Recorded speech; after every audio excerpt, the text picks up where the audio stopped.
Chinese historical dramas draw billions of views globally every year. The production scale is immense, utilizing thousands of hand-stitched silk costumes and physical sets that recreate entire city blocks of ancient capitals. These stories keep international audiences engaged through the patient tension of slow-burn romances and political maneuvering that can span decades of storytime. But for a newcomer, the sheer volume is intimidating. A standard series can run between 40 and 70 episodes, often rooted in cultural philosophies that aren't immediately explained to a Western viewer. Many beginners try to start with the most critically acclaimed political saga they can find. 10 hours in, they're lost in the terminology, exhausted by the pace, and they give up on the genre entirely. Avoiding that burnout depends on matching the internal logic of the show to your existing narrative priorities. You have to decide if you want magic or realism, or if you prefer fast comedy over a methodical political buildup. The goal is to find a specific bridge series, one that lets you acclimate to the cultural pacing and storytelling norms without feeling like you've taken on a second job. For most people, the most accessible entry point is the transmigration drama. This involves a modern protagonist who is transported into an ancient setting. Because they are just as confused as you are, you learn the rules of court etiquette and social hierarchy right alongside them. This setup provides a natural surrogate for the viewer, allowing the story to explain complex historical norms without breaking the flow of the narrative. You do lose some historical accuracy here. These shows lean into modern humor and satire, which usually results in a much faster, more energetic pace than a traditional period piece. If you want to see the elaborate costumes and palace settings but are worried about the heavy, archaic dialogue of a serious drama, this is your starting point. It provides the visual scale of a period drama while using a modern perspective to keep the story moving. If your priority is high-stakes action and supernatural romance, you'll want to look at the two major fantasy branches. Wuxia follows martial heroes. These are grounded warriors who follow a code of chivalry and honor. They don't have magical spells, but their training allows for superhuman feats of speed and strength. The appeal here is the physicality. Wuxia relies on practical stunt work and complex weapon mastery, rather than purely digital effects. On the higher end of the fantasy spectrum is Shansha.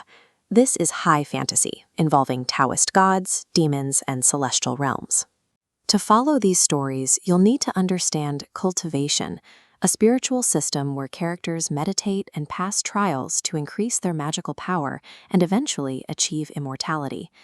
Because the characters are effectively gods, the visual scale is massive.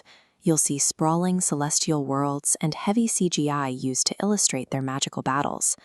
These subgenres require a high suspension of disbelief, but they allow for massive emotional themes involving cosmic sacrifice and loyalty. For viewers who want grounded political warfare and historical realism, the gongdo, or palace intrigue drama, is the standard. These are essentially survival stories. Characters must use strategic manipulation and shifting alliances to navigate the dangerous hierarchies of the imperial court.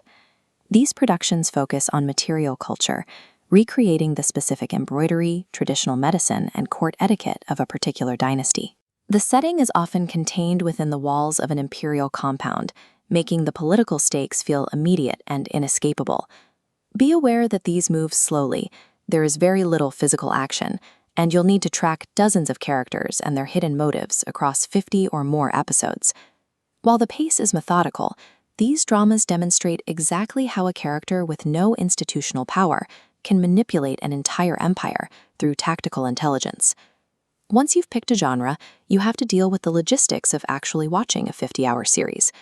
Global platforms like YouTube, Viki, and Netflix now provide high-quality, multilingual subtitles for most major releases. While the newest shows often sit behind a VIP paywall, these platforms also host massive back catalogs of classic dramas that are completely free to watch.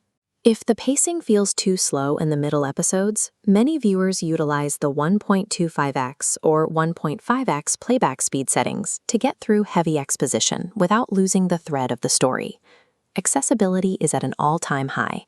The only significant investment remaining is your own time. To choose your starting point, simply look at your primary narrative goal.